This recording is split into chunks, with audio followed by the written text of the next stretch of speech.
अस्सलामुअलैकुम to all of you. उम्मीद करती हूँ कि आप सब लोग खैरियत से होंगे। आज के हमारी वीडियो का जो टॉपिक है वो है यूनिट नंबर 2 क्लास 8 के स्टूडेंट्स के लिए, जिसमें हम लोग square root and cube root के कॉन्सेप्ट को डिस्कस करने जा रहे हैं। मैंने आपकी एक्सरसाइज 2.1 का क्वेश्चन नंबर 1 लिख दिया है, जिसमें हमसे कह रहा है right the base, index and value of each of the following. आपने इन सवालों में ये बताना है कि व्हाट इज़ बेस, इंडेक्स और उसके साथ हम उनकी वैल्यू क्या बनेंगे जब हम उनको सॉल्व कर रहे होंगे। ठीक है, तो अब हमने करना ही है, अब आपने गौर से देखना है। हमारे पास ये जो नंबर होता है, ये जो नंबर है ये हमारे पास होती है आपकी बेस। इसके ऊपर जो छोटी सी ये लगा हुआ है ना 4, दैट इज़ योर पावर। ठीक है, तो अगर मुझसे यहाँ पे कोई बोल रहा है कि आपने बेस बतानी है, तो मैं सबसे पहले इधर लिख दूँगी कि बेस इज इक्वल्स टू 3 आ गई।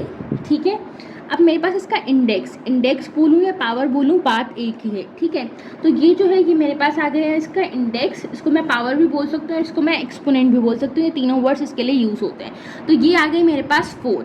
अब हमसे बोल रहे थे तीसरे पार्ट के अंदर कि value of each of the following. Value of each of the following का क्या मतलब है कि आपने इस पावर को खोलना है और इस पावर को खोल के आपने बताना है कि इसका आंसर क्या आ रहा होगा। ठीक है, अब जैसे यहाँ पर अगर 3 की पावर 4 है, तो इट मीन्स इसका मतलब क्या होता है कि 3 multiply by 3 multiply by 3 multiply by 3।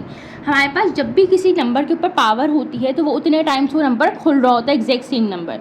तो 3 3 ज़ा 9, 9 3 ज़ा 27, 27 को 3 से हम मल्टीप्लाई कराते हैं तो दैट इज़ 81।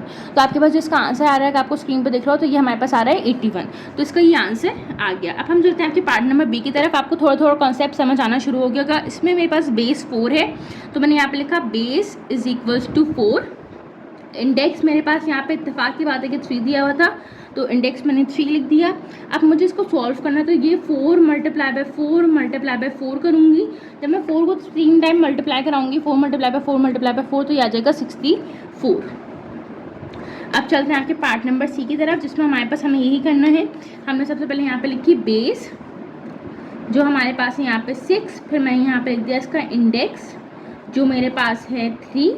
अब हमें बतानी है इसकी वैल्यू, तो 6 मल्टीप्लाई बाय 6 मल्टीप्लाई बाय 6, तो हम 6 मल्टीप्लाई बाय 6 मल्टीप्लाई बाय 6 करेंगे। 6 multiply by 6 multiply by 6 that is 216। तो ये हमारे पास इसका आंसर हो गया।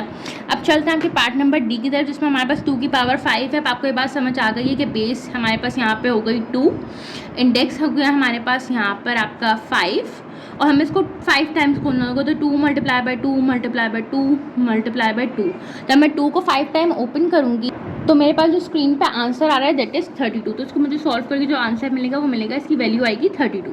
अब 8 की पावर 2 है, तो हमने सिंपली ये किया कि हमने बता दिया कि बेस मेरे पास यहाँ पे आ गई 8, इंडेक्स यहाँ पे मेरे पास आ गया इसका 2, और यहाँ पे जो इसकी वैल्यू है तो 8 मल्टीप्लाई बाय 8 हो जाएगा। तो 8 8 से मेरे पास होता है 64। तो ये इसका आंसर हो जाएगा। अब इसमें हमें बताना है 9 की पावर 3 है, तो बेस हमारे पास आ गई यहाँ पे एग्जैक्टली 9, इंडेक्स मेरे पास यहाँ पे आ गया 3, और यहाँ पे जब मैं इसको खोलूँगी तो 9 मल्टीप्लाई बाय 9 मल्टीप्लाई बाय 9 होगा। जब हम 9 को 3 दफ़ा मल्टीप्लाई कराएंगे तो मेरे पास जो आंसर आया दैट इज़ 729। तो ये हमारे पास पार्ट नंबर ए था। पार्ट नंबर ए में और भी थोड़े से सवाल हैं, लेकिन हमने जो मेन इंपॉर्टेंट पार्ट्स है वो डिस्कस कर लिए हैं। बाकी आप खुद प्रैक्टिस करके मुझे फीडबैक में ज़रूर बताइएगा कि आपसे वो सॉल्व हो रहे थे कि नहीं हो रहे थे। अब हम चलते हैं आपके पार्ट नंबर 2 की तरफ, जिसमें हमसे कह रहे हैं write the following product in index notation form and find their values. हमें पिछली दफ़ा जो सवाल था उसमें हमें प्रोडक्ट की फॉर्म में लिख के दिखाना था। यहाँ पे हमें बोल रहे हैं कि आपने इसको इंडेक्स नोटेशन की फॉर्म में लिख के दिखाना है, ठीक है, और साथ में इसकी वैल्यू भी बतानी है। तो मैंने कहा ठीक है, अगर ये 3 की पावर 4 है तो इसको मैं सबसे पहले सोल्यूशन की हेडिंग डाल लेते हैं जल्दी से। अगर ये 4 दफ़ा 3 है तो 3 multiply by 3 multiply by 3 multiply by 3। मेरे पास यहाँ पे बेस तो हो गई 3, तो मैंने बेस लिख दी। अब ये क्योंकि 4 दफ़ा 3 है तो मैं छोटा सा उसके ऊपर पावर लिख दूंगी 4। अब 3 की पावर 4 जब अभी हमने सॉल्व किया तो 3 3 9 9 3 27 27 3 ज़ा 81। तो हमारे पास जिसका आंसर आएगा वो आ जाएगा 81। अब हम चलते हैं आपके पार्ट नंबर बी की तरफ। अब आपके लिए थोड़ा सा ये कंफ्यूजिंग हो सकता है, आप बोलें यार ये तो ए और बी आ गया, अब हम क्या करें। हमें कुछ भी नहीं करना, हमें सिंपली ये करना है कि हमने यहाँ पे सॉल्यूशन की हेडिंग डाली, 3 दफ़ा आए हैं तो ए पहले तो हमने सबसे पहले अपना क्वेश्चन रिपीट ही कर लिया, सही है। अब हमारे पास यहाँ पे ए कितनी दफ़ा है, 3 दफ़ा है। हमारे पास एक लॉ होता है, लॉ ऑफ पावर क्या होता है हमारे पास, कि जब हम बेसिस सेम होती हैं और बीच में उनमें मल्टीप्लिकेशन का साइन होता है तो पावर्स ऐड हो जाती है। तो मैं एक दफ़ा ए लिखूंगी, उस पर लिखूंगी 1 + 1 + 1, ठीक है, मल्टीप्लाई के साइन लगाऊंगी। अच्छा ये ए है और ये बी है, तो ये 2 डिफरेंट बेसिस हैं, एक ए है बेस और सेकंड बेस मेरे पास बी है। अब बी के बी ये हो जाएगा कि 1 + 1, तो ये हो जाएगा ए की पावर 3 मल्टीप्लाई बाय b की पावर 2। 1 + 1 + 1 is 3 and 1 + 1 is 2। तो ये मेरे पास इसका फाइनल आंसर हो रहा होगा। अदरवाइज आप सिंपली ये कर सकते हैं कि यहाँ पे 3 a है तो a की पावर 3 कर दें और b की पावर 2 कर दें। इस तरीके से भी आप इसको सॉल्व कर सकते हैं, कोई मसले की बात नहीं है। अब हम चलते हैं पार्ट नंबर आपके सी की तरफ। इसमें हमारे पास 2, 5 और 6 3 नंबर्स आ रहे हैं। तो मैंने कहा ठीक है, सबसे पहले हमने क्वेश्चन अपना रिपीट किया, जिससे एज इट इज हमें दिया हुआ था हमने वैसे ही लिख लिया। अब 2 की पावर यहाँ पे 2 कितने टाइम्स है, 2 टाइम्स, तो मैं लिखूंगी 2 की पावर 2 मल्टीप्लाई बाय 5। यहाँ पे मेरे पास 3 टाइम है तो 5 की पावर 3 मल्टीप्लाई बाय 6 की पावर आ जाएगी 1, क्योंकि 6 एक सिंगल टाइम है। 2 2 से आ जाएगा मेरे पास 4, 5 5 से 25, 25 5 से 125 होता है आई गेस, तो ये आ जाएगा 125 और 6 की पावर 1 मीन्स 6 1 जा 6। अब हमें इन तीनों नंबर को मल्टीप्लाई करना है। 4 मल्टीप्लाई बाय 125 मल्टीप्लाई बाय 6 करूँगी तो मेरे पास जो आंसर आ रहा है दैट इज़ 3000, जैसे कि आपको स्क्रीन पे भी शो हो रहा होगा। तो हमें सिंपली यही करना है इन सवालों के अंदर कि हमें इनकी पावर्स को ओपन करते जाना है, सवाल को सॉल्व करते जाना है। अब हमारे पास पार्ट नंबर डी है। पार्ट नंबर डी में अगर आपको दिख रहा हो तो हमारे पास यहाँ पे रूट का कॉन्सेप्ट अप्लाई होगा। अच्छा, इसमें डिफरेंट कॉन्सेप्ट एक की वर्क में आ रहे हैं। तो सबसे पहले अब हम जरूर यही करेंगे कि हम अपना क्वेश्चन रिपीट कर लेंगे। √2 multiply by √2 multiply by √2 multiply by √2 लिखा। अब हम पेयरिंग कर लेते हैं 2 रूट और 2 रूट की। तो मैंने क्या किया, ये चालाकी की 2 मल्टीप्लाई बाय 2 हो जाएगा। यहाँ पे मेरे पास एक रूट के अंदर मैंने किया तो 2 मल्टीप्लाई बाय 2 हो जाएगा। सिंगल रूट के अंदर कर लिया क्योंकि मेरे पास अंदर की जो बेस थी रूट के अंदर की जो रेडिकल था वो बिल्कुल सेम था। तो मैंने कहा एक काम करती हूँ कि मैं इसको एक ही रूट के अंदर कर लेती हूँ। हमें पता है रूट जब एक चीज़ देखें ये होता है हमारे पास स्क्वायर रूट, ठीक है, क्योंकि इसकी इंडेक्स पावर क्या होती है 1/2। अगर मैं इसको रूट को हटाऊँ तो इसके ऊपर पावर आ जाएगी 1/2। यहाँ पे 2 2 है तो उसकी पावर आ जाएगी 2। इसको इस तरीके से करते हैं कि 2 की पावर 2 और जब मैं स्क्वायर रूट की साइन हटाऊंगी तो यहाँ पे साइन पावर आएगी 1/2, ठीक है। यहाँ पे भी अब हम सिंपली ये करते हैं कि 2 की पावर 2 और यहाँ पे 1/2 आ गई। ये 2 आपस में क्योंकि अपोजिट है, मतलब इन सेंस के डिनोमिनेटर में और एक चीज़ न्यूमिनेटर में, तो ये आपस में कैंसिल आउट हो जाएगा। जब ये कैंसिल आउट हुआ तो ये भी कैंसिल आउट हो गया। तो 2 की पावर 1 मल्टीप्लाई बाय 2 की पावर 1, तो 2 2 था मेरे पास 2 की पावर 1 2 ही आएगा और 2 की पावर 1 यहाँ पे भी 2 ही आएगा। जब मैं 2 2 को आपस में मल्टीप्लाई करूँगी तो मेरे पास जो आंसर आएगा दैट इज़ 4, ठीक है। हो सकता है आपके लिए थोड़ा सा कन्फ्यूजिंग हो। इसमें हमने ये किया सिंपली अपना जो स्क्वायर रूट था उसको रिमूव किया। स्क्वायर रूट रिमूव करने की वजह से हमारे पास यहाँ पे 1/2 आए, क्योंकि यहाँ पे 2 हमारे पास ऑलरेडी 2 थे तो 2 की पावर यहाँ पे भी 2 आ गई। तो ये मैंने रेडिकल की साइन जब हटाई, रिमूव की इंडेक्स की साइन, तो हमारे पास ये 1/2 आ गया।